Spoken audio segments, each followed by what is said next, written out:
Pizzazinha gostosa, hein? Não é, Priviado? Comeu? Boa, né, cara? Boa, gostosa, cara. É. Boa. Só não vou oferecer pra vocês, porque já viu, né? Já tá gravando já, gente. Tô comendo aqui, mas tá gravando já.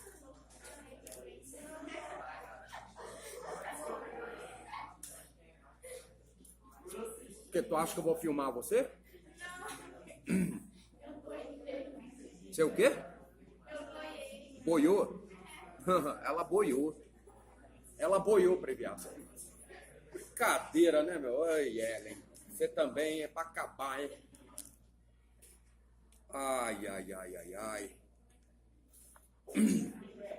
Pessoal, já descontraímos um pouco. Caderno aberto sobre a mesa. Partindo do princípio de que vocês pesquisaram ontem, né? Então eu vou começar a explicação hoje. Dona Maria, cadê a mesa da senhora? Então faz favor, coloca essa mesa aí que a senhora sabe que eu tenho pavor, detesto ver aluno desse jeito. Deus, é?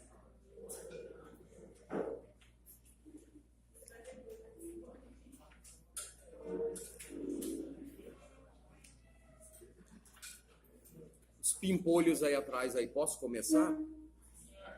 Então tá bom. Vou ajeitar um pouco essa bagaça aqui. Pra sair bonitinho. Pessoal, em primeiro lugar, bom dia. Bom dia. Povo, vamos falar um pouco sobre a escola de Frankfurt, tá? É de suma importância. Esse conteúdo cai de quilo no vestibular.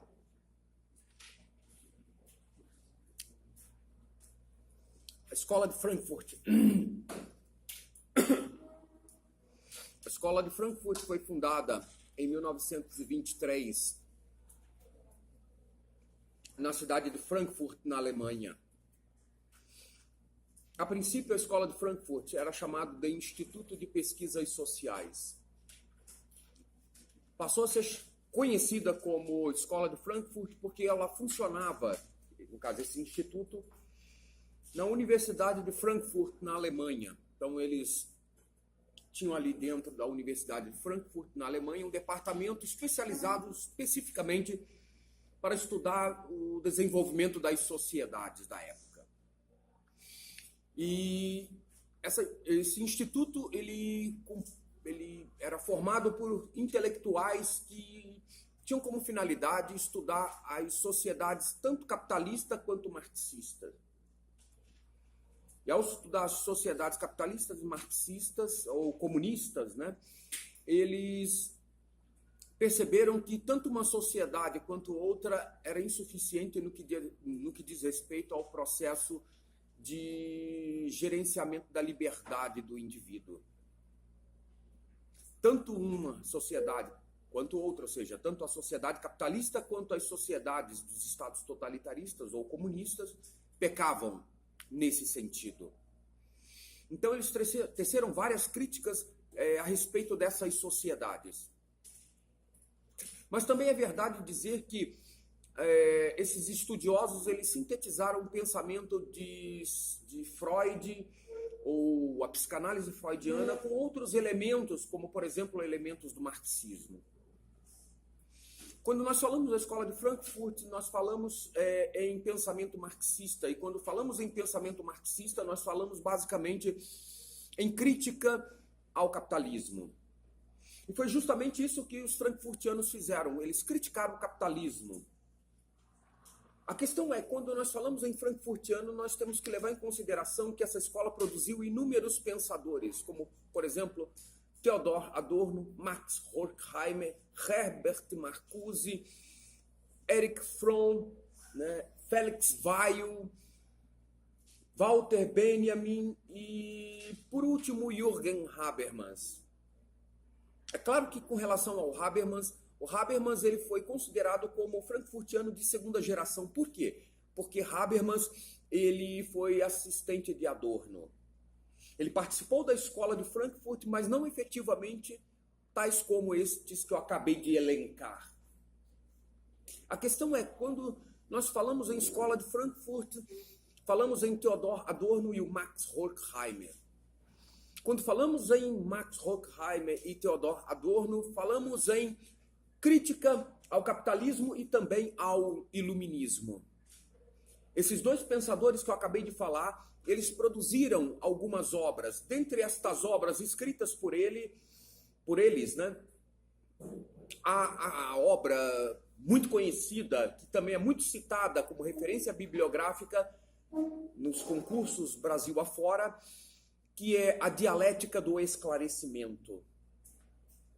Dessa obra Dialética do Esclarecimento, Theodor Adorno e Max Horkheimer, eles consistem em criticar a técnica instrumental do capitalismo, ou seja, toda a lógica instrumental capitalista. E quando nós falamos em lógica instrumental capitalista, nós falamos basicamente em ideologia, cultura de massas e indústria cultural. Vale lembrar aqui que ideologia, indústria cultural e cultura de massas são nomenclaturas cunhadas justamente por estes dois pensadores. É verdade que quando nós falamos em escola de Frankfurt ou frankfurtianos, eles estão mais no campo da sociologia do que no campo da filosofia propriamente dita. Por quê? Porque eles vão tecer uma crítica à sociedade. E essa crítica à sociedade é conhecida, né, nos círculos frankfurtianos ou no campo da sociologia como teoria crítica. Então, quando nós falamos em teoria crítica em sociologia, nós falamos de uma crítica à sociedade capitalista e a proposta de um novo modelo de sociedade, a reboque dessa crítica a esta sociedade capitalista. A questão é que, posteriormente, é escrito por volta de 1947 a chamada obra Eclipse da Razão. Nessa obra Eclipse da Razão, né, é criticado o que? Tudo aquilo que aconteceu lá no período, lá na Europa, no século XVII e XVIII, mais especificamente no século XVIII, que foi o Iluminismo. Então, nessa obra, o Eclipse da Razão, eles têm como finalidade criticar justamente a racionalidade instrumental iluminista. E, segundo eles, a racionalidade instrumental iluminista, enquanto projeto de emancipação do sujeito, havia fracassado.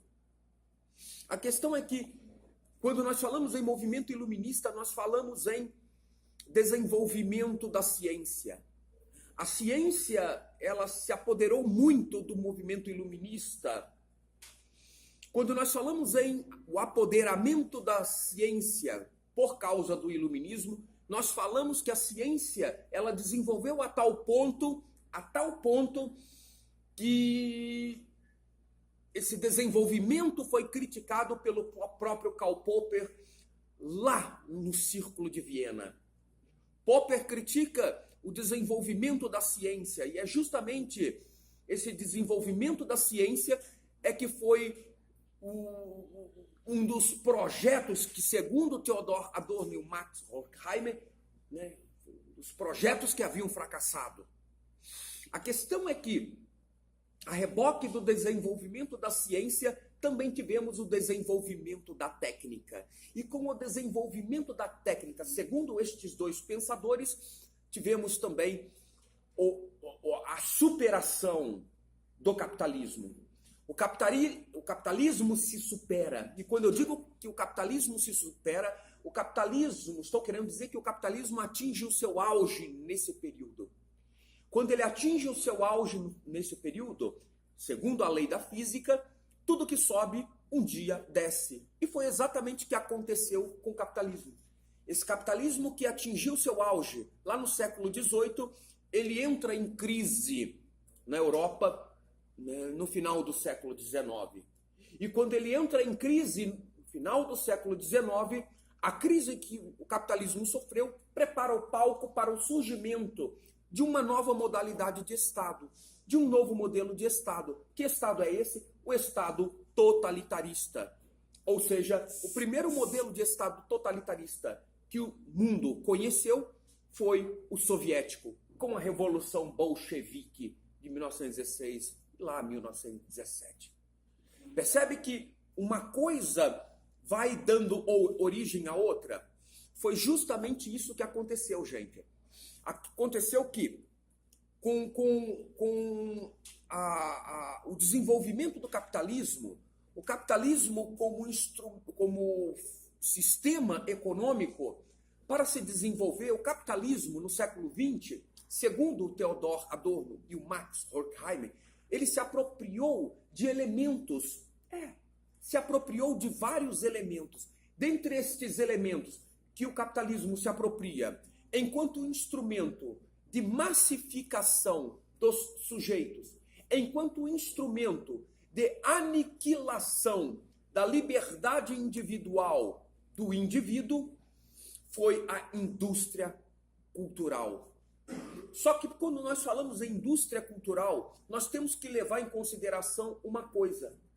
A indústria cultural, ela só é o que é graças a uma ideologia. A indústria cultural, ela vive em função de uma ideologia. Pode reparar, uma propaganda de televisão, ela tem como finalidade divulgar uma marca. Ela tem como finalidade divulgar um produto. Ela tem como finalidade transmitir uma mensagem. É justamente esta mensagem, quer seja objetiva, quer seja subjetiva, é justamente esta mensagem que é criticada por eles. Por quê? Porque essa mensagem que está diretamente atrelada à indústria cultural, que por sua vez está atrelada ao capitalismo, esta mensagem no mundo capitalista é a mensagem de consumo. É a mensagem de consumo. Ou seja, o capitalismo, e é a crítica que eles estão fazendo na dialética do esclarecimento, o capitalismo, através da sua lógica de consumo, usa a indústria cultural não como instrumento de emancipação do sujeito, não como instrumento de esclarecimento do sujeito, mas como instrumento de massificação. Ou seja, o capitalismo usa a indústria cultural com a finalidade de produzir massas de manobra. De que forma? Através da sua lógica de consumo. Ou seja, vivemos numa sociedade fundamentalmente capitalista. E como vivemos numa sociedade fundamentalmente capitalista, vivemos numa sociedade fundamentalmente arraigada ao consumo. O problema é que, quando nós vivemos numa sociedade fundamentalmente arraigada ao consumo, há a banalização das relações. Como assim? A sociedade de consumo banaliza as relações? Sim, banaliza as relações, segundo estes camaradas. De que forma que a sociedade de consumo banaliza as relações? Banaliza as relações no sentido de que o ter passa a ser mais importante que o ser, porque quem nada tem nessa sociedade de consumo, nada é. Percebe que quando eles estão criticando isso, quando eles estão criticando estas manobras maquiavélicas que, segundo eles, o capitalismo, através da indústria cultural, produz, isto é uma teoria crítica da sociedade. Percebe que todo o escopo do pensamento frankfurtiano reside justamente nisso, de criticar a sociedade capitalista? Por que isso? Porque nós estamos falando num sujeito fundamentalmente marxista.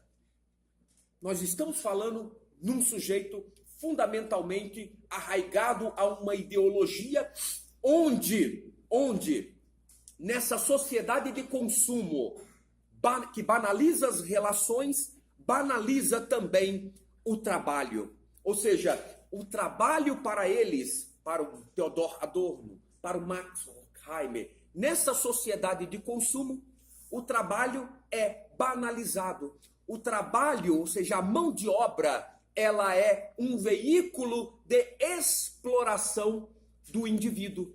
É a mão de obra, o capitalismo atrelado à mão de obra, atrelado ao consumo, explora o indivíduo.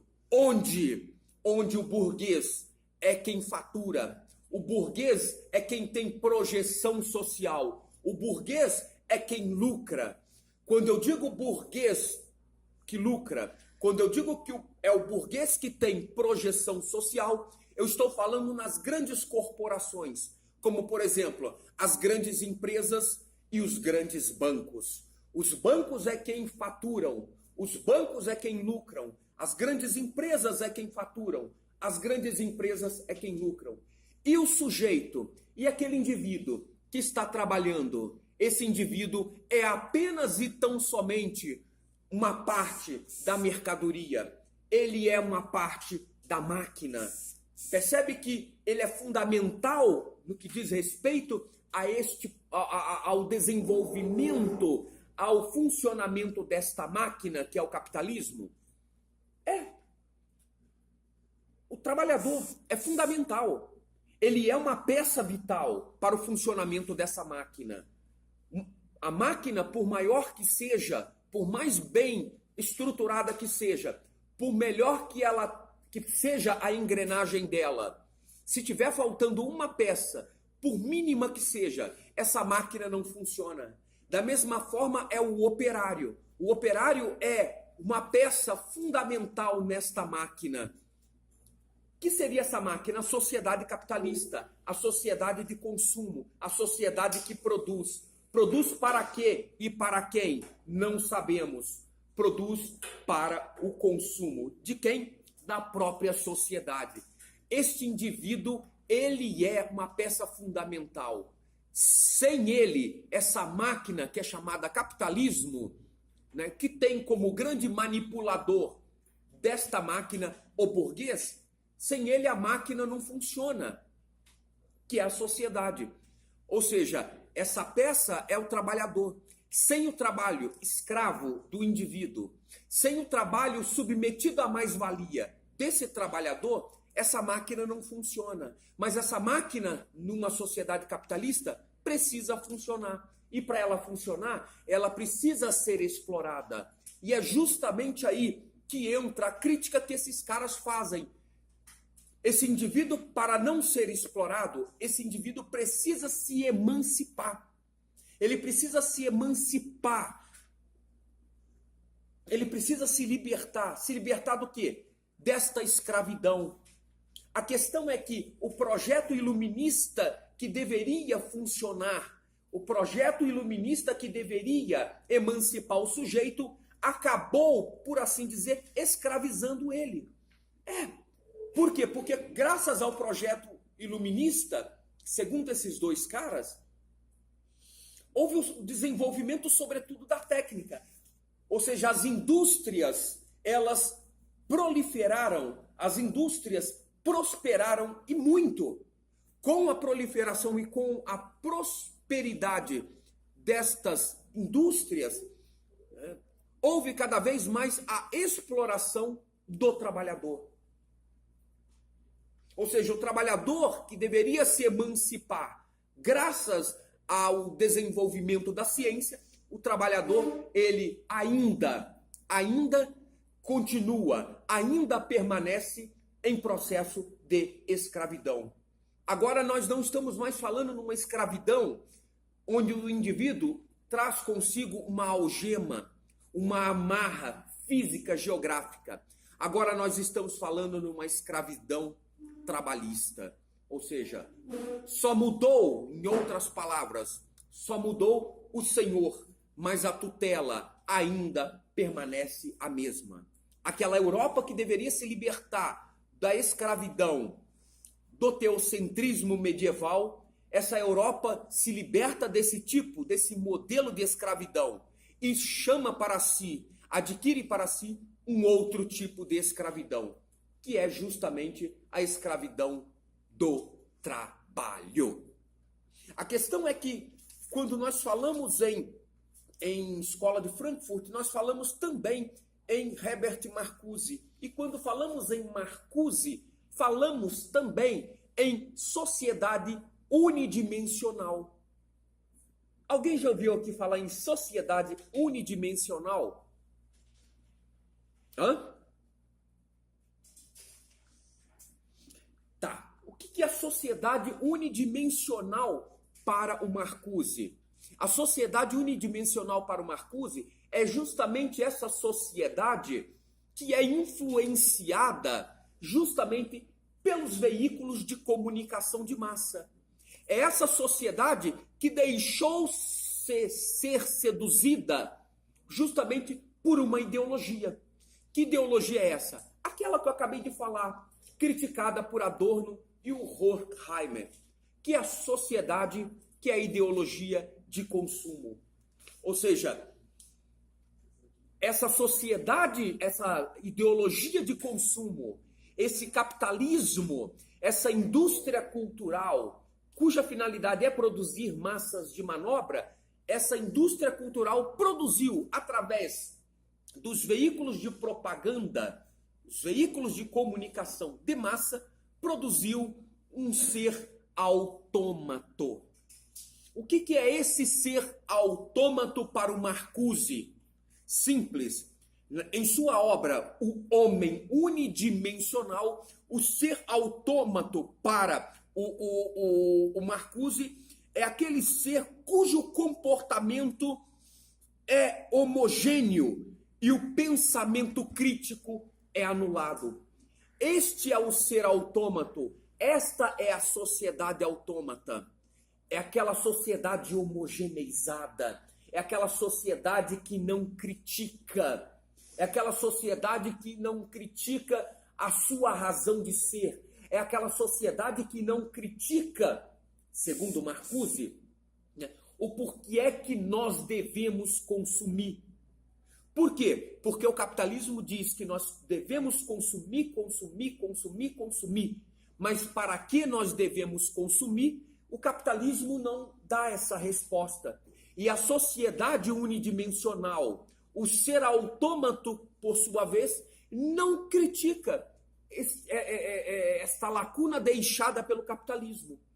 A questão que, quando o pensamento crítico é anulado, na verdade, ele se torna incapaz de opor a qualquer, segundo o Marcuse, aparato tecnológico.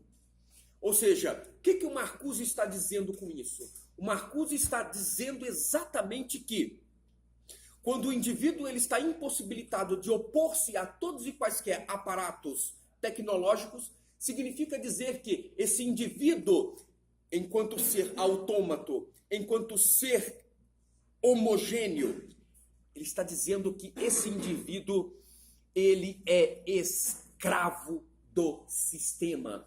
Ele se transforma num escravo do sistema, porque a partir do momento que ele não critica a razão de ser da ideologia, a ideologia faz com ele o que ela bem quiser e o que ela bem entender.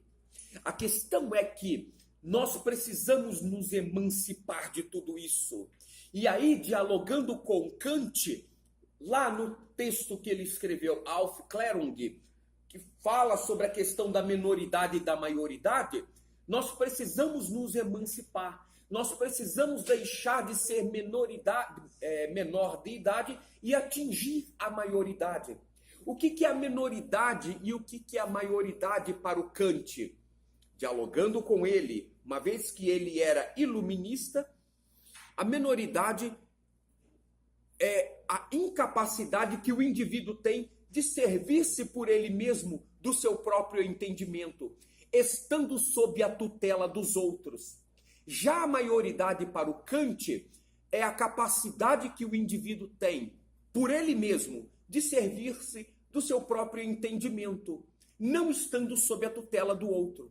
O que o Kant está dizendo aí com este projeto iluminista? O Kant está dizendo neste projeto iluminista que a razão ela deve emancipar o indivíduo. E o que emancipa esse indivíduo, segundo Kant, é a sua liberdade. A razão atrelada à sua liberdade devem servir como um instrumento de emancipação do sujeito. A questão é que para o Kant, né, nós mesmos somos os responsáveis pela nossa minoridade. Por quê? Por causa da apatia. Retomando aqui o Marcuse, retomando Adorno, retomando Horkheimer, quando eles criticam esse projeto iluminista que fracassou, nós somos seres autômatos, nós somos seres incapazes de desenvolver por nós mesmos toda uma racionalidade capaz de nos libertar por causa da nossa preguiça. É a nossa apatia que permite com que ainda nos tornemos ou fiquemos, segundo estes três camaradas, ainda escravos da ciência e da técnica, atreladas a quem? A lógica de consumo do capitalismo, cuja ideologia é usar a indústria cultural para produzir massa de manobra. Está claro isso para vocês, gente? A questão é, talvez alguém esteja se perguntando, os três pensam basicamente da mesma forma? Sim, os três pensam basicamente da mesma forma, salvo pouquíssimas exceções. O que um aborda, o elemento que um aborda, o outro não aborda. Mas quando nós analisamos o escopo do pensamento, da teoria crítica analisada pelos três pensadores, nós percebemos nitidamente, que eles pensam basicamente da mesma forma. Quer ver só? Segundo Marcuse, né? Olha só. Olha o que diz aqui. Isso é um fragmento da obra do Marcuse. Onde está aqui? Os avanços da técnica solucionaram tantas pequenas necessidades, tornaram a vida destes grupos tão confortáveis que o ímpeto revolucionário desses grupos cessou. Ao mesmo tempo, a técnica possibilita um controle social cada vez mais aperfeiçoado. Controle social cada vez mais aperfeiçoado.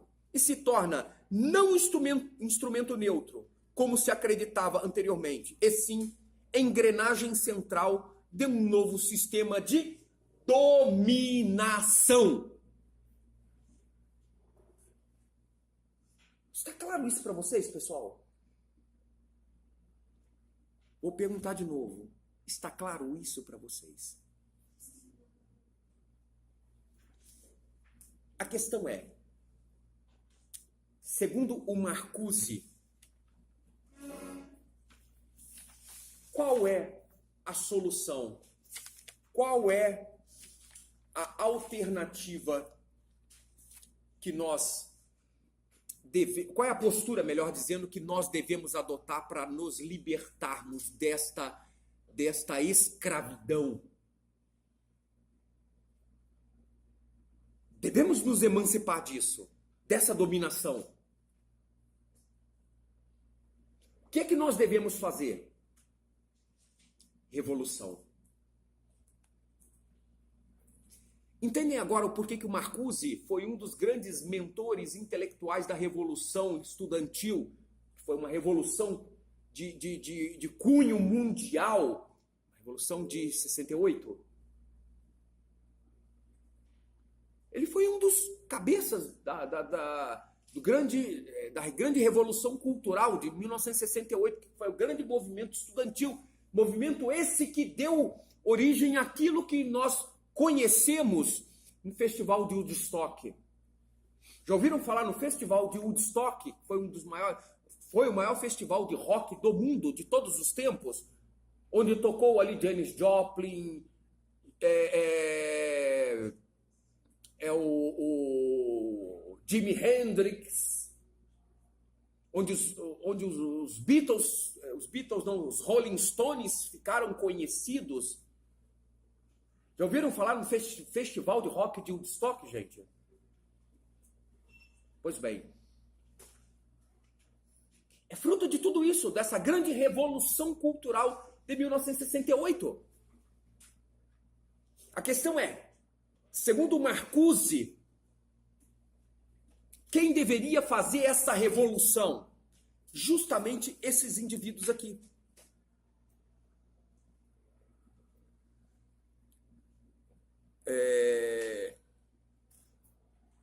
Os párias e estranhos, os explorados e perseguidos por sua cor ou raça, os desempregados e os não empregáveis. Por quê? Porque eles estão fora do processo democrático e podem pôr fim às condições e instituições intoleráveis. Eles são revolucionários em si.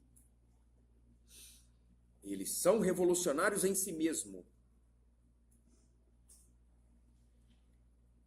Quer por sua consciência, quer por falta de consciência. Ou seja, consciente ou inconscientemente, embora serem párias da sociedade, eles são revolucionários. E como tal, como revolucionário, ele tem que encabeçar um movimento insurrecional. Como deve acontecer esse movimento insurrecional? Como deve acontecer essa revolução?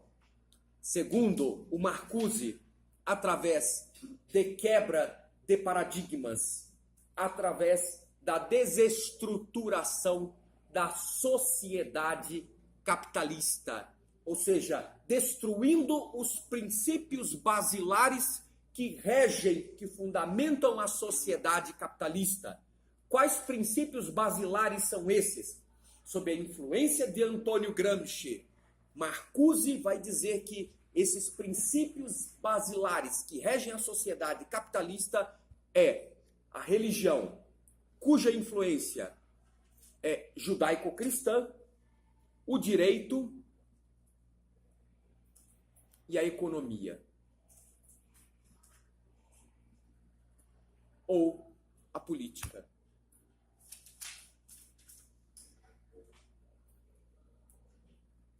Entendem agora? Vocês estão vendo um marxista falando aqui, um marxista dogmático. Entendem agora o porquê que esses partidecos pelegos de esquerda no Brasil fazem o que fazem? É importante para ele que seja feita uma revolução cultural.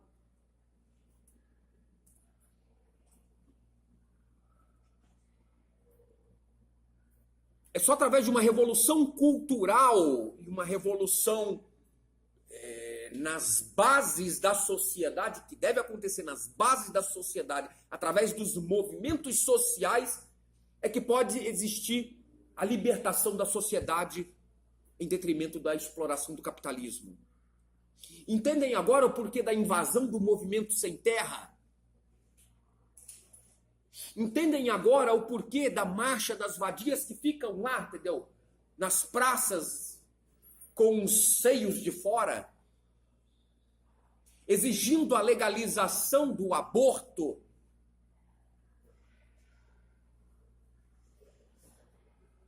Entendem o porquê que esses movimentos sociais ditos mais reacionários estão ligados aos partidos de esquerda, sobretudo os de cunho trotskista, como, por exemplo, o PSTU.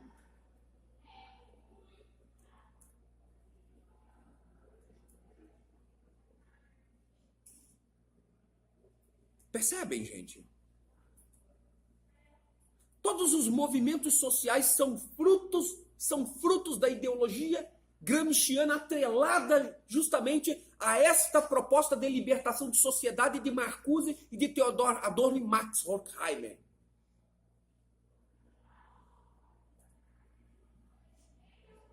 Por que vocês acham que a maioria esmagadora dos cursos na área de humanas, ou não diria nem humanas, mas as universidades, todas as universidades Brasil afora, todas e todos os cursos infestados, empesteados de gente da esquerda? Ou eu estou falando besteira? Por que vocês acham que tem movimento social que quer a liberação das drogas? simples. Porque as Farc, já ouviram falar nas Farc, gente? Que é uma organização de narcotraficantes na Colômbia. As Farc é assim com o Foro de São Paulo.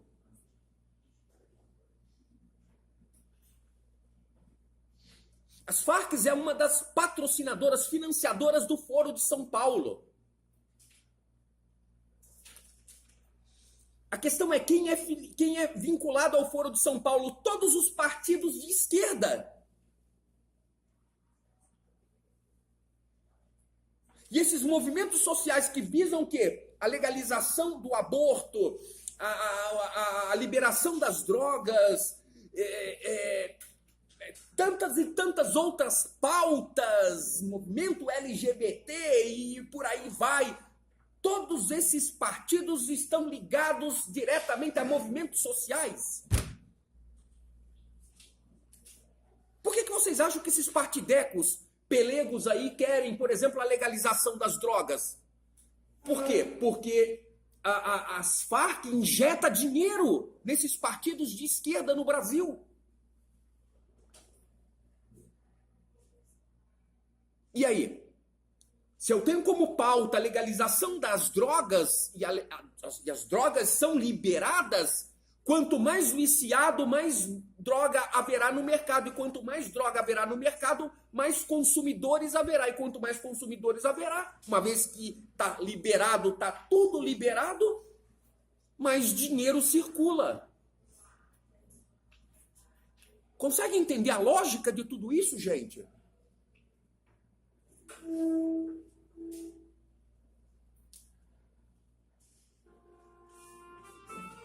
Marx disse, só para finalizar, que para o advento do comunismo é necessário que povos e nações inteiras sejam exterminados.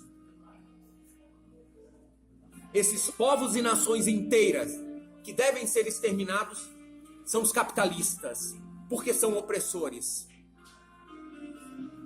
Entendem a lógica demoníaca desse sistema? Pessoal, é isso que reza a escola de Frankfurt. É essa a proposta. Gente, muito obrigado aí pela atenção de vocês, tá? Valeu, gente. Obrigadão aí.